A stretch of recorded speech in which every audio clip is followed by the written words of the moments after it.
It's time for Wretched Radio with Todd Friel. Just in time. This is Wretched Radio. Found it. The piece of paper that I was looking for. A few days ago. Since March 2018, online and retail sales of Bibles have been banned in China. Did you know that? And hymn books or other spiritual readings aren't allowed in churches unless sanctioned and published by the government. Found it. That is what is going on right now with 21st century human beings. Was just watching a video of Pastor Mike Fabara's Compass Bible Church in Orange County, California. It's a tough life there. You know what? You know what? Yeah. I don't want to be petty and vindictive, but it just seems to me when you get to live in such a lovely place, you deserve to pay those high taxes out there in Los Angeles. So explain Minnesota. Yeah, well, liberal politicians, that's why Never mind. got what you've got right there. And Mike Fabara's was preaching to his congregation, and he said, I actually expect there to be Christian persecution in America. Not, it looks like, hey, the signs are there. I expect this to happen.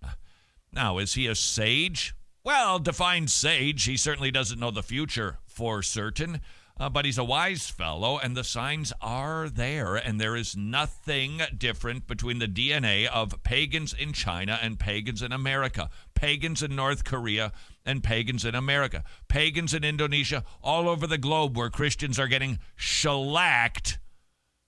There's no reason to think that it cannot happen here. And the anger and the vitriol that we so often see sometimes in the political realm, for us to think that could not happen in the spiritual realm, we'd be kind of silly to not be prepared for it. Encourage you to read 1 Peter. It is a shocking book that helps to prepare us how to live in a rotten situation, which is God's modus operandi. It's also his mode of operation. God is far less concerned about where we live, the government structure, societal norms. Those things just seem to be of very little interest to him. The question is, how will we live in the zip code that we're in with the things that are going on? How will you work at a job with a rotten boss? How will you behave as the child of a parent who's a stinker?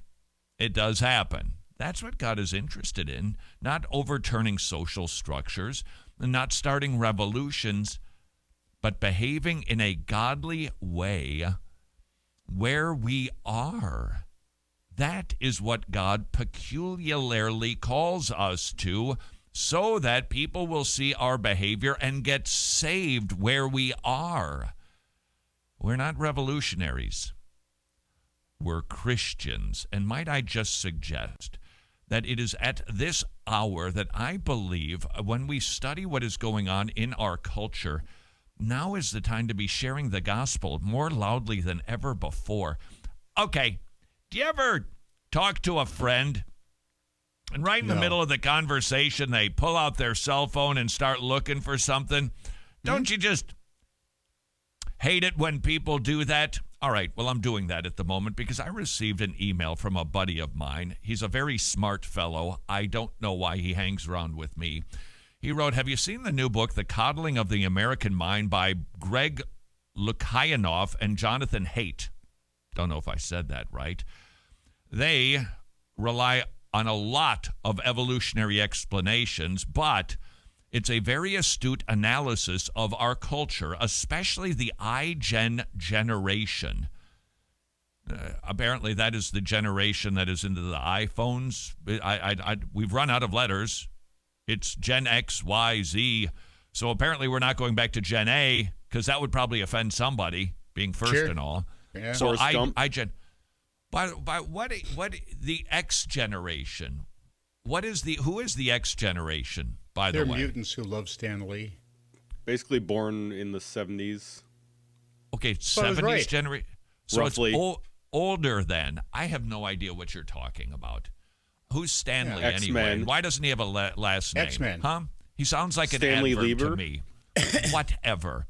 So the X generation, the Y, this is the I generation, which isn't a great phrase. Nevertheless, the three untruths that our culture teaches kids today. See if this doesn't sound poignantly familiar. What doesn't kill you makes you weaker. If it's hard and it hurts, it's bad. That's not a Christian perspective. If it's hard and it hurts, God is doing something for me. I can look at pain, I can look at suffering, knowing that it has a purpose to conform me into the image of his son, which is the absolute best thing there is, and I can endure suffering joyfully.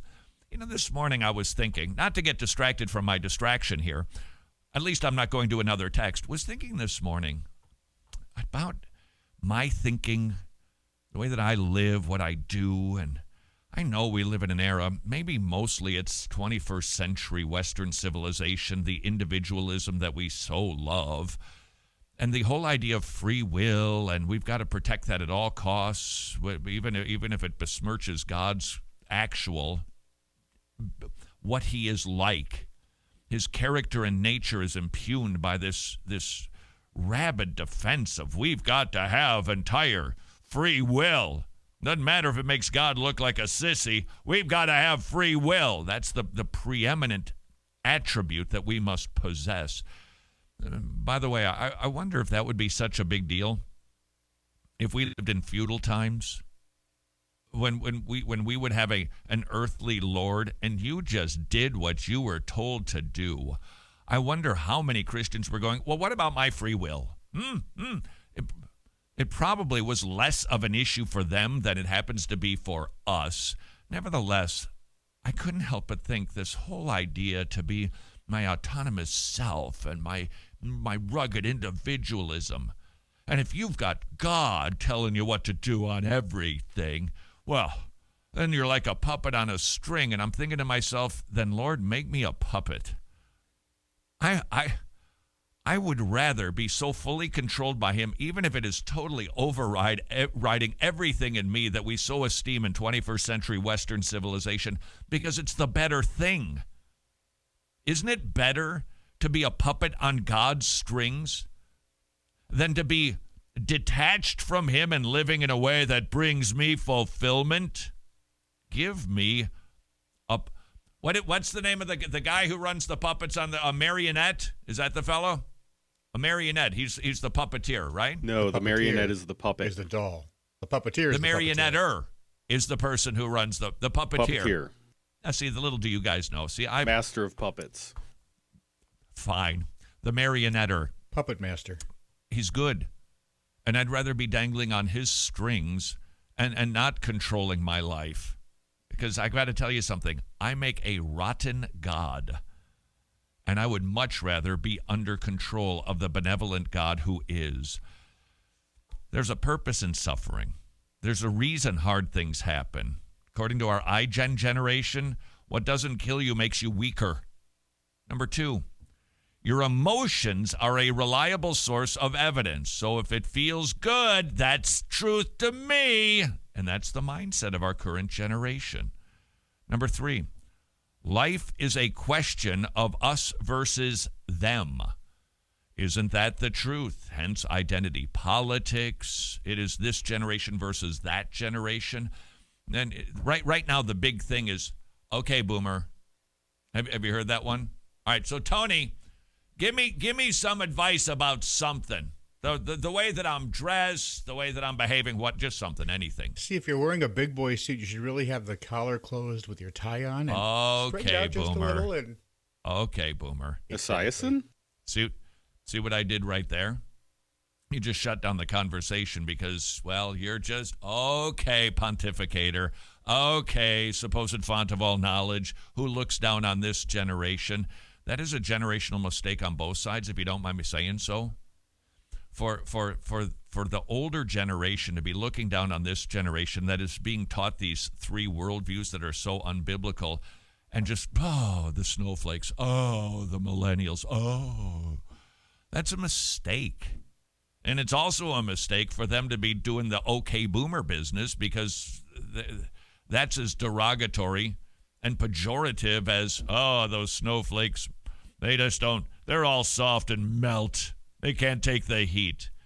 We can learn a little something on both ends of it, and we would do well to stop with the condescending attitudes on both sides, knowing that this is the generation, how they are struggling, the way that they are viewing the world, whilst there is an opportunity, if you don't mind me saying so, I believe the gospel of Jesus Christ, which even explains things like suffering, that there isn't we versus them, it is one in Christ. It is a message that could resonate more than it has perhaps in decades in our country. This is Wretched Radio.